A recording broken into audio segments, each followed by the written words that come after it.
guys हाम्रो धारामा त पानी भनेर पानी पनि आउँछ है गाइस कुवा छ माथि चढ्नु खोजेको थियो यो डाँडाले दिएन अनि यहाँ हेर्नु नि यता यहाँ चाहिँ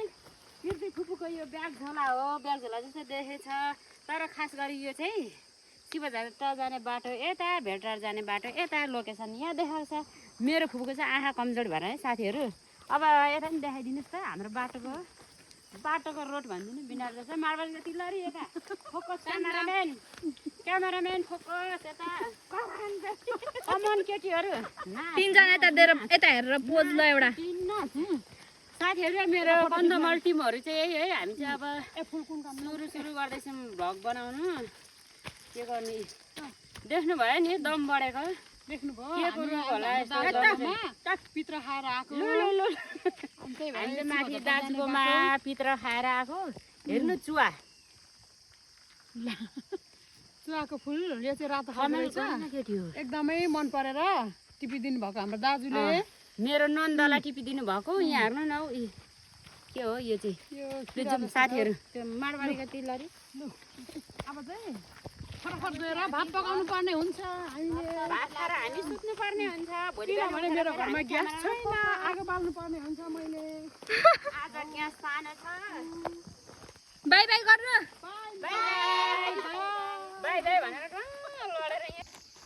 माडवारीको तिलरी यहाँ हेर्नुहोस् न खुट्टा कुखुराको त्यस्तो छ तपाईँहरूलाई यस्तो मनपर्छ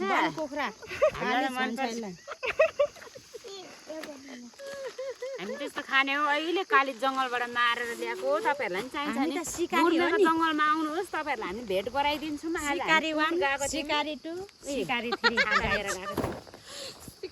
गाइजहरू यहाँ हेर्नुहोस् यसको बोट चाहिँ यस्तो हुन्छ है चुवाको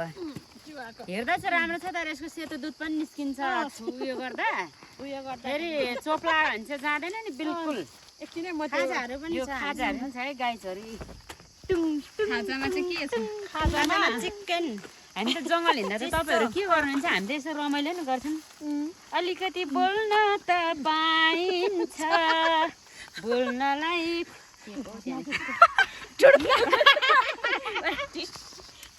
गरेर दाँत झरी जान्छ बोल्न त पाइन्छ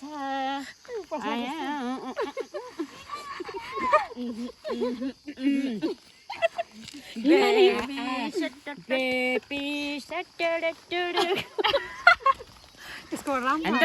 बालक गीत पनि गाउँछौँ है गाइजहरू त्यस्तो अनाथा छ नमान्नुहोस् आजको ब्लग इन्ड गर्न चाहन्छौँ फेरि भेटौँ न बाई बाई ल ठिक छ